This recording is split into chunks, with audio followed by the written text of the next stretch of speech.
watambuliranga guma guma mwami guma nze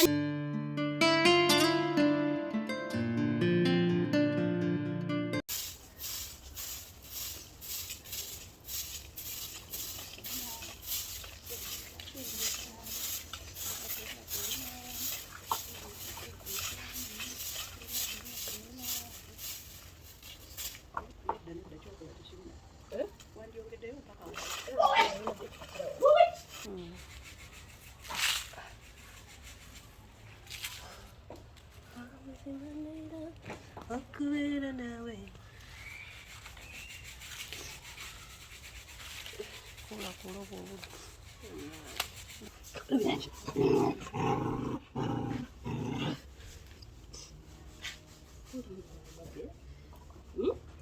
Mgwaga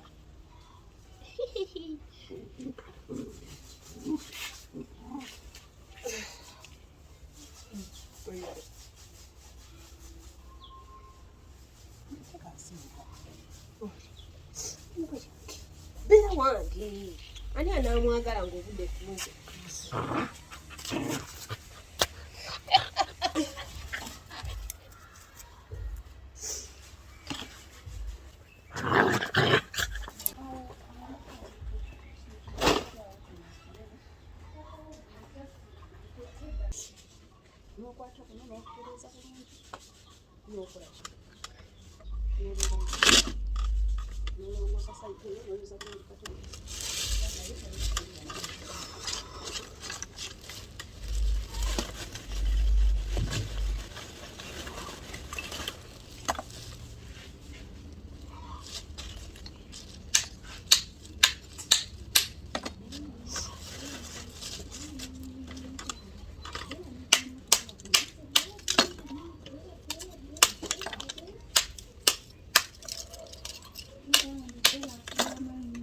akula avuddemu oh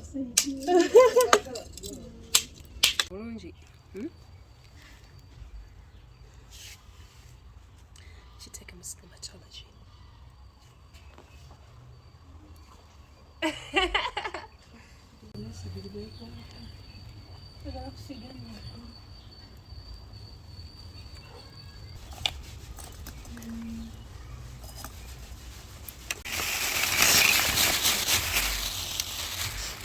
I have to remake the fire because this one like went out. That's not nice.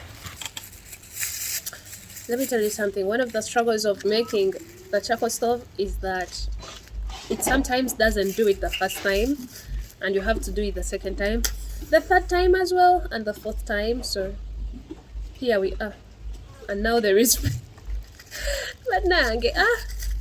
and now there is like a wind and it's blowing out my mattress. Okay, let's see.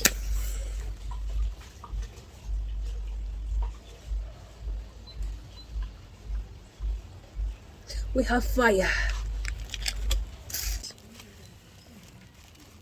I hope that it actually like lights up.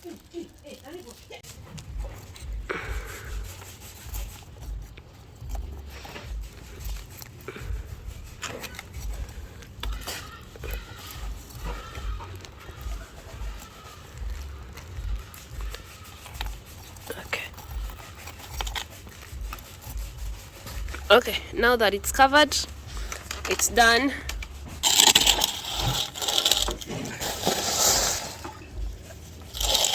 After making the fire, you have to like make this look where the wind is coming from, so it's like looking downwards. Look at Bella. My Bella. Bella, leave the dog alone. They're going to bite you. Jirekembo. Come. Bella. Come. Bella.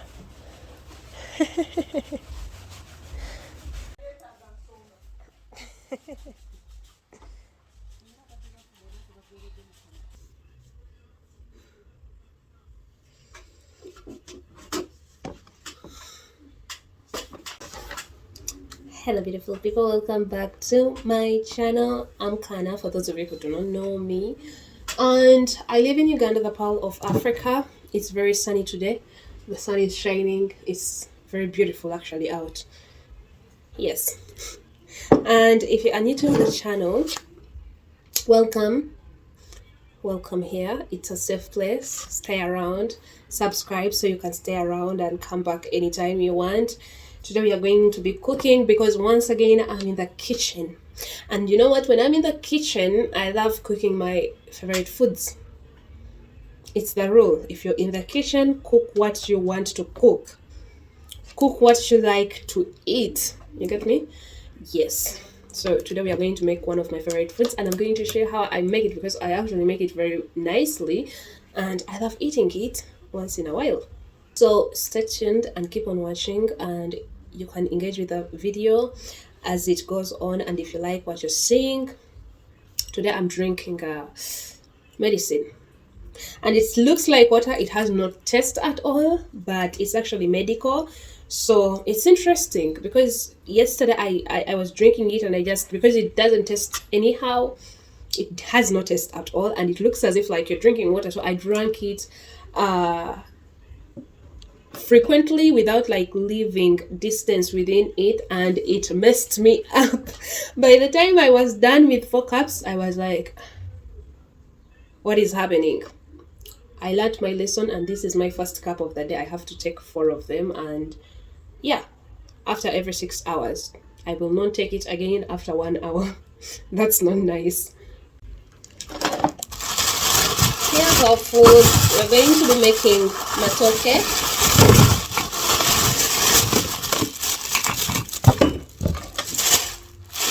And for those of you who are actually like new here, you're going to learn Luganda. If you don't know Luganda, you're going to learn it. That is my language. But let me tell you something about Luganda. And let me tell you something about Uganda, right? Usually we have like so many tribes in Uganda, and every single tribe has its own language. Now somebody is going to think that, oh, Luganda is the capital language of Uganda. It's actually not. You get me? It's not. We have way too many languages because we have way too many tribes. But the most common used and the most commonly spoken language is actually Luganda. That is why a lot of people, even from different tribes who have their own language, can speak Luganda. You get me? I'm not saying all of them. There are some people who actually like grew up in their own tribes, and they only speak their own tribes, or English if they went to school. But apart from that, yes, Luganda is very, very commonly used. So we'll find other tribes like the Banyankole, the Bagisu, the Basamya in my states. I am a Musamya, so meaning that I have actually another language from my tribe, because that is my tribe and that I speak, and I do not know why, but I really find people who are from the west, the Basamya are from the east. That's where you're going to find the Bagisu, the Basoga, who else? Bateso? Bateso? Really interesting. The Bateso, all of those. The Banyoli, somebody's telling me this stuff because the Bagwele, all of them, those are in the east. But I usually find people who are always like saying that, oh my goodness, are you from the west? Because I look, and my other siblings look, we have like features that resemble people of the west. I remember when I was going to get my passport made. Actually, we have started. I am peeling the matooke. I remember when I was getting to get my passport made, I went to because they will interview you according to tribe. You get me? They will interview according to tribe, so they are like, prove that you're actually from that certain tribe that you have gone. Something very perturbing, because I'm like, I thought I just had to prove that I'm a Ugandan. Why do I have to prove that I'm actually that tribe? That will be a story of another day. But I went, and they're like, no, with the way you look, it can. I'm like, I'm from the east, I'm Samya, and they're like, no, you can't be from Samya. You're from the west. You're either Nyankole or Nyaranda. I'm like, what? You know? And then they chased me away. They're like, no, you're just not legit. Your origins are not legit because you don't look like them. But then I'm asking myself, like, how what? Why don't even I look like them? It's very crazy and it's very interesting. So these people are like, if you are Samia, then why don't you speak Lusamia, right? And I'm like, I do not know the language because actually I did not grow up from Samia, Busia, And they're like, do you have any relative who actually knows the language? It's a very complicated thing. And then they're like, it's not legit just because you have a relative who knows the language. It was so complicated. And in my mind, I'm like, please, why do you have us to prove that we are actually from the tribes? I thought we had to only prove that we are from the country. I even have an identification that shows that I'm actually Ugandan. So why do I have to only prove that I'm actually like from the country, from the tribe, instead of proving that I'm from the country? It was very complicated. I'm already a citizen of Uganda, but now I have to prove that I'm a tribe of a tribe. And then you're going off like from the facial features. And my facial features are all over the place. I have like people who I know from Ethiopia, and when they meet me, they are so happy because they're like, I'm from Ethiopia, because they're like, you look like ours. I'm like, and then if people like find my sister, they're like, you look like the Eritreans. They're sometimes like, you look like ours. And I'm like, the Rwandese, when they find us, sometimes they're like, you look like ours. And I'm like, and we look nothing like where we are from. So at the end of the day, you have to ask yourself, like, anyways, if somebody from like the passport making people sees this, please stop confusing us. Stop making things so hard for us just to get a passport. I have a full story on how literally I got my passport because it was not easy, but all in all, yeah.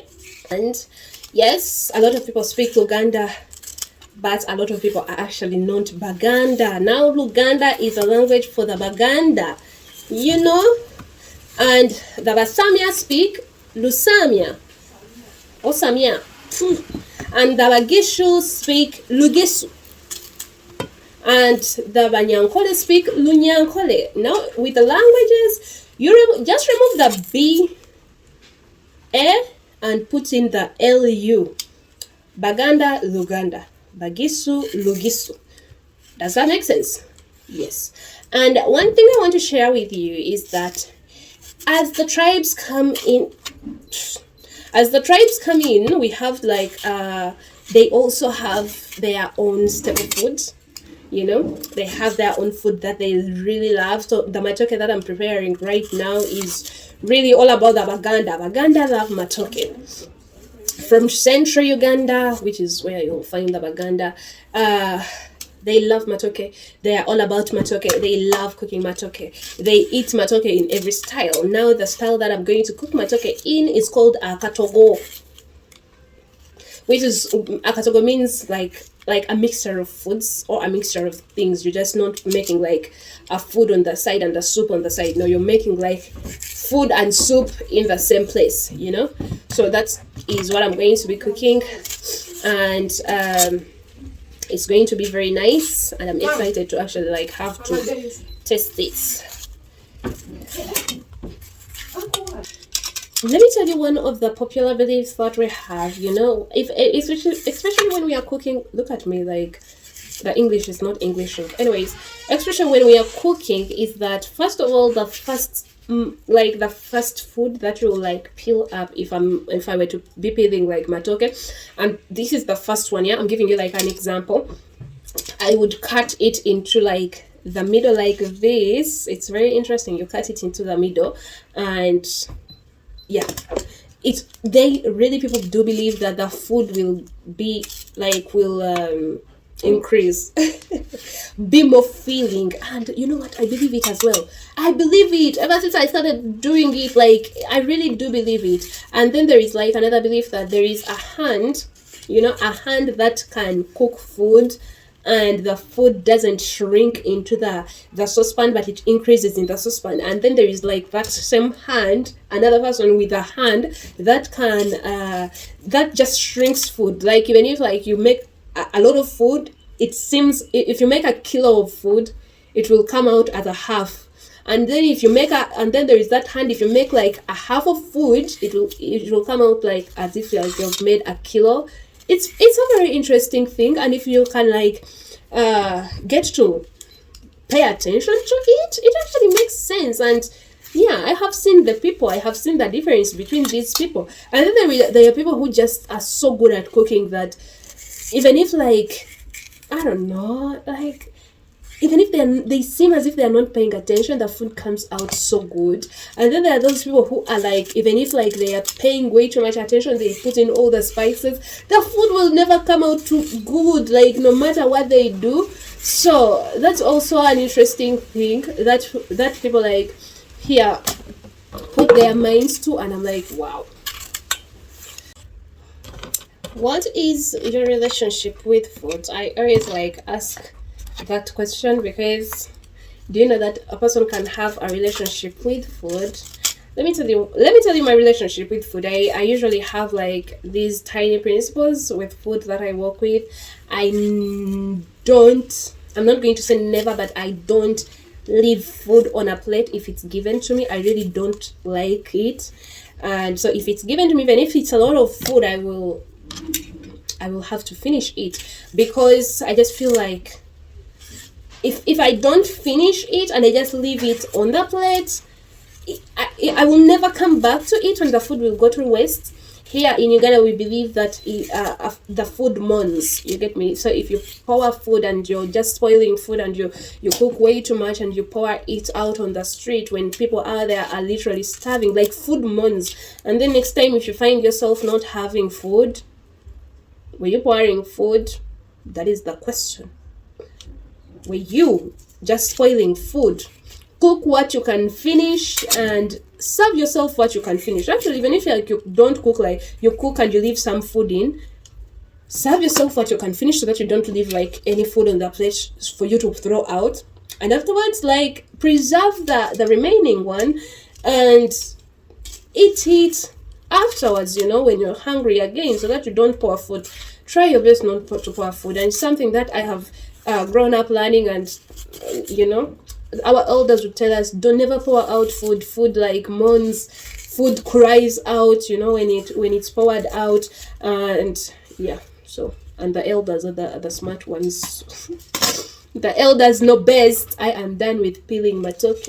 Let me show you what I have. This is it. This is the matooke that I have going on. Do you see how beautiful I have peeled it? Yes, this is it.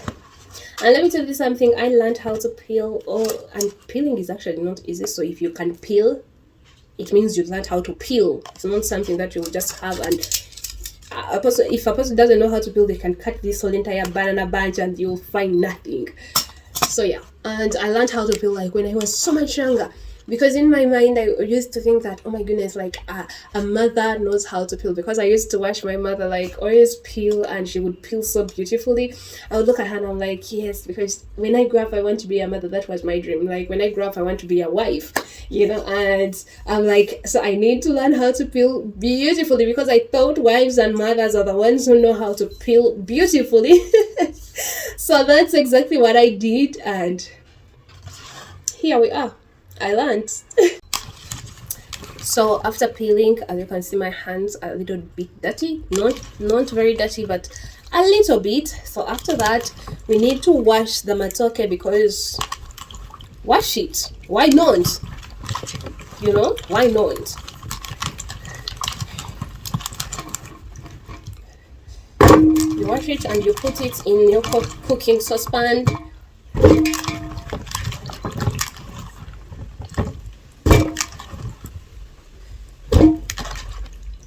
Okay, the water that comes out, it's not too dirty. Yeah, but actually matooke has like sap.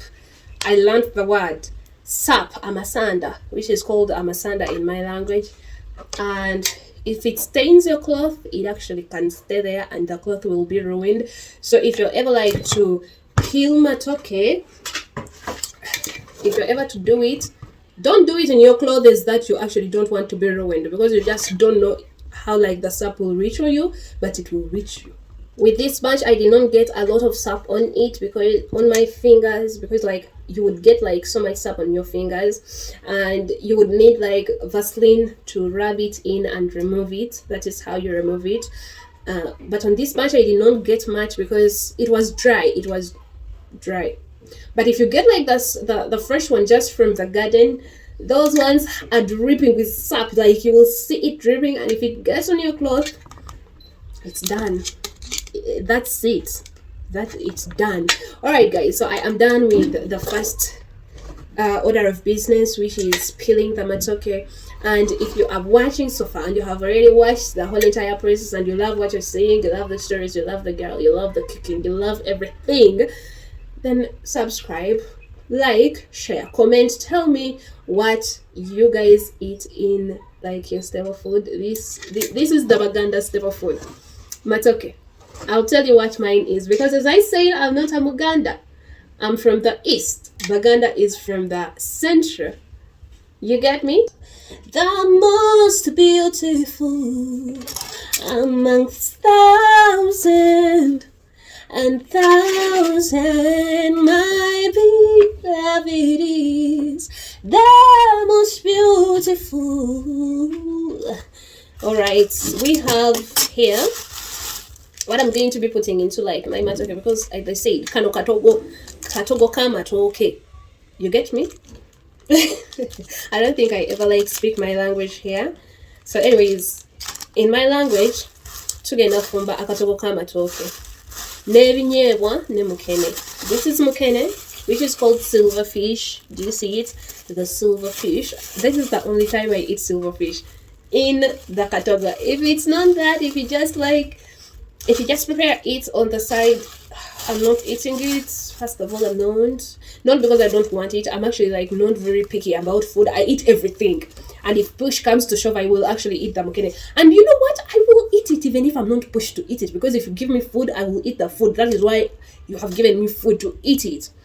You get me? And then this is called genus groundnuts. These are like nuts, groundnuts, the red ones.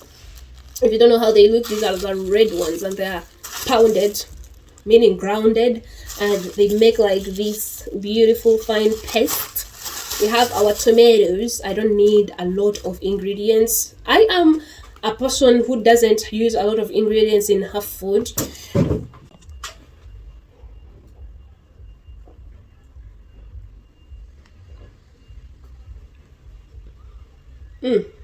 I had forgotten about that. Alright, so I don't use a lot of ingredients in my food, especially foods like akatogo. You don't need too much. I swear you do not need too much of like the ingredients. Please just get yourself like 2 tomatoes. And 1 onion and 1 raycol and this and some salt and sugar. Don't forget the sugar. If you want it to come out well, don't forget the sugar. And if I see you with cooking oil, we are fighting. Because for your information, the groundnut has its own oil. Please look at it very clearly. It is pasty. And if you go and research on it, groundnuts have oil. They produce oil. You know? Anyways, this is called ebinyeebwa ebisekule in Uganda. Ebinyeebwa ebisekule. This is called mukene. You're going to learn Uganda whether you like it or not. This is called mukene. This is just raycol. Raycol is like a spice. Raycol which is mixed, and it's beef. There is chicken and beef, so that's all you're going to get. Personally, I love the beef more. Chicken, you know, I don't feel it. This is called an onion in English, and it's called akatunguru in Uganda. In Uganda, it's called akatunguru. And this is called tomato. Am I even speaking it? Like when I'm speaking like tomato, am I speaking it like tomato or tomato? Anyways, this is called a tomato, and in Uganda it's called a nyanya. So if I tell you like bring me a nyanya and then you bring me a katungulu, I don't know you. I don't know. You get your pen and paper and write down the language, because It's pretty easy. And I was talking to like a friend of mine who is known from Uganda, and he was like, I need to learn like some words in Luganda, like to make a sentence. And I'm like, yeah, you can learn it. But then it's like, I am not getting like a lot of teachers teaching Luganda now. Don't get me wrong, I'm not a teacher. I'm from a teacher. I cannot do teaching because I'm actually not a patient person to be teaching anybody. But I can take you along, just give you like some pointers, just give you something to work with, because I know Luganda is like such an easy language. And funny thing, we don't study Luganda in school unless it's an optional subject. Luganda is an optional subject. We study in English, so that's why a lot of people in Uganda actually know English. Some people in Uganda know English, and it is said, rumors say that in all of Africa, Uganda speaks one of the best English, is like one of the best English speaking countries in Africa. And I'm like, okay, fine. Okay, let's chop this up and mix it. Once again, we are back with my trusted bucket. But again, I don't know. This is called a katasa in my language, and I don't know how to say it in like English, like the small bucket. I don't know. But anyways, it's called a katasa. So I'm bringing in my katasa, and this is called a kambe. Like a knife is called a kambe. So if I tell you to like get me that kambe, and you're like, what is the kambe? We are breaking up, Peel the tomatoes. Like I cannot stand unpeeled tomatoes, because what are you trying to do? Shock me with the peelings? For real. I just don't like it, and ever since I started like peeling tomatoes, my life has become brighter. My future is a little bit futuring, And guys, let me tell you something. This is 31st of December 2024, meaning that this is my last day in 2024. Let me tell you something. My mind, my heart is racing just with the thought that I'm actually getting into 2025 by midnight. Something is happening. Something good is coming with 2025, and I'm just so glad.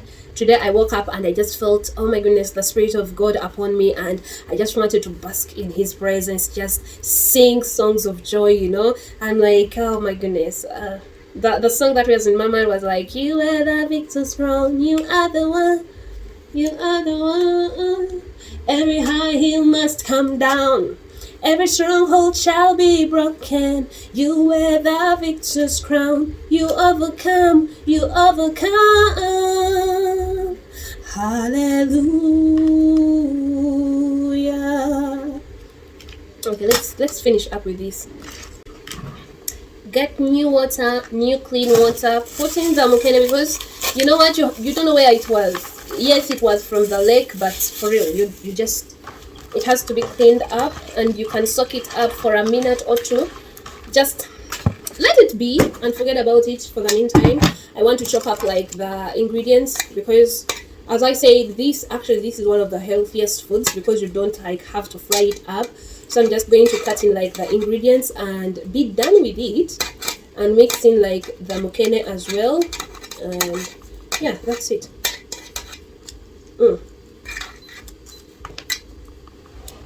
Onion,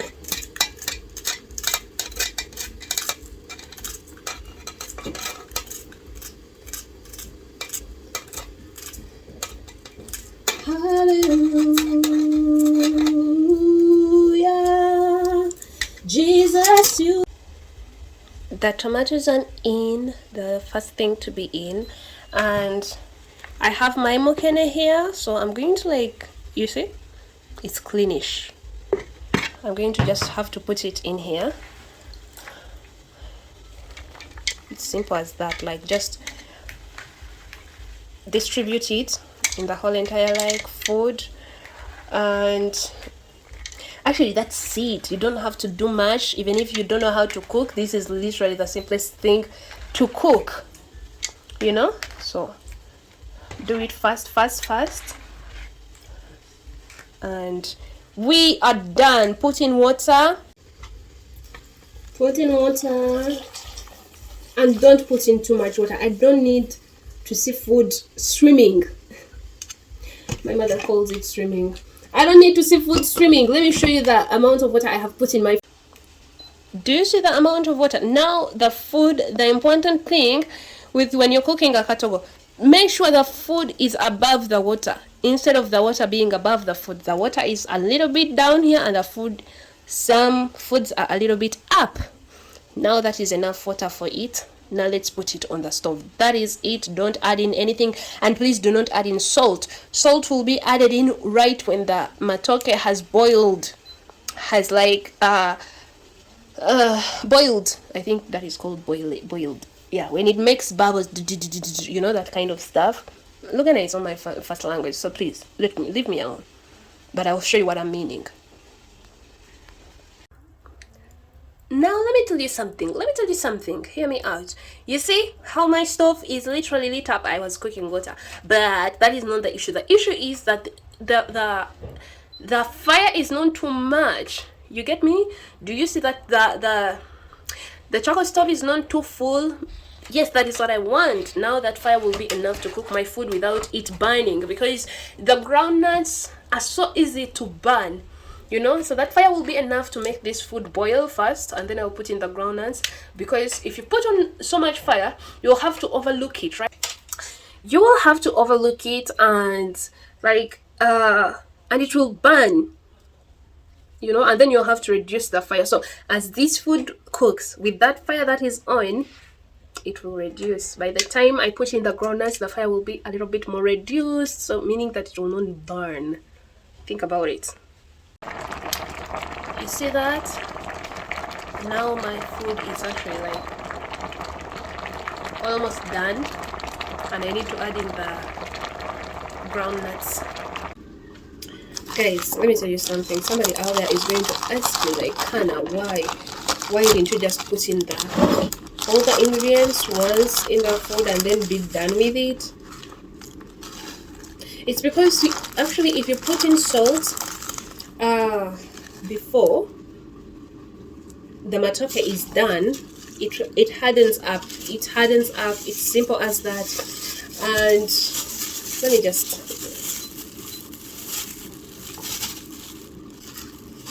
let me tell you, this is how I usually do it. Others will just like get the genus and put it here, but you know what, it's time wasting. Personally, to me, it wastes my time, and this is much easier. You see, put in the water, put in the salt, put in the sugar, just 1 spoon, and that's it. And then just do this. This, for me personally, this is so much easier, because usually when the groundnuts like coat up and like they are still thick, it will take more time to unthicken them. What kind of English am I even using? Do this until they are completely soft and broken up,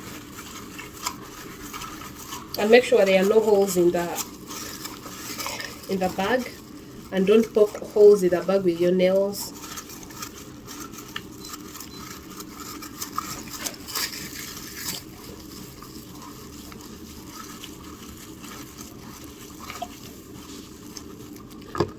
See? That's it. Now we are done. Now I'm going to put it in my food.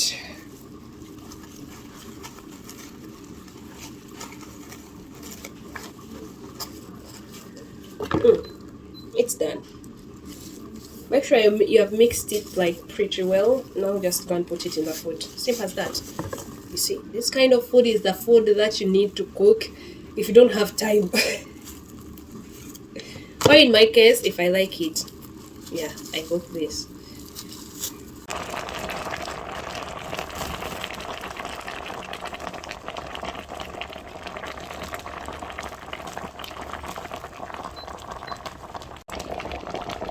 Do you see that? Now just let it go.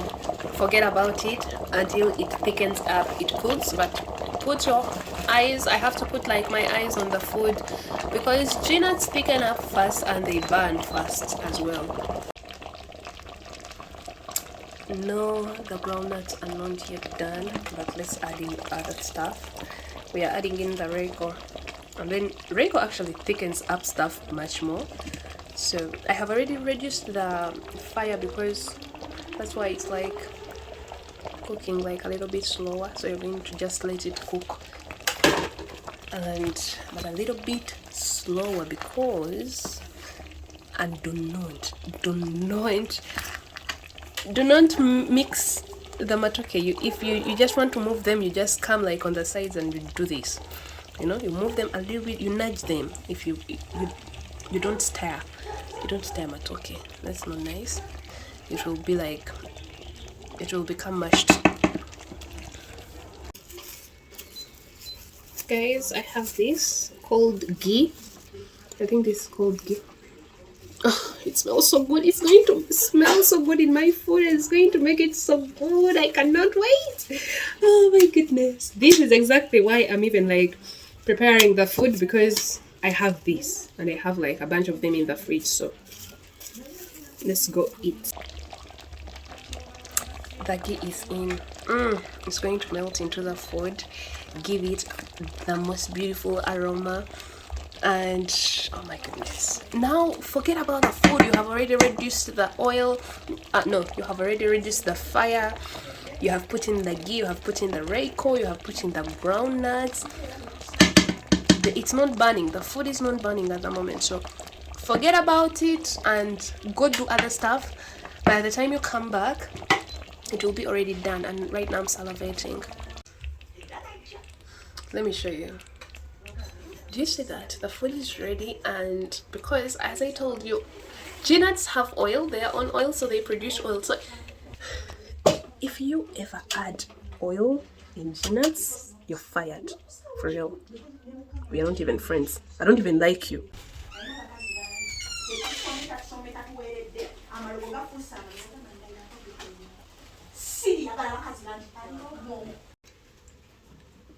Alright guys, let us serve food.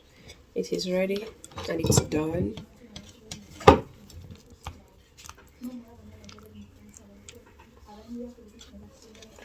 I love this and I cannot wait to actually eat it.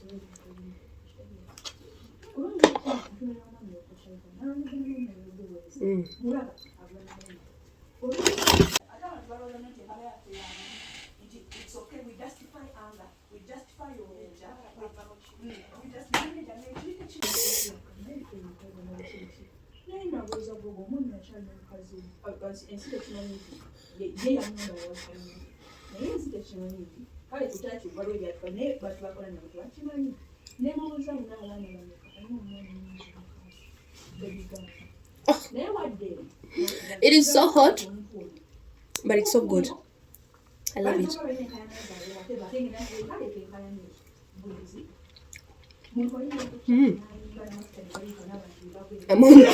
I'm almost finishing this.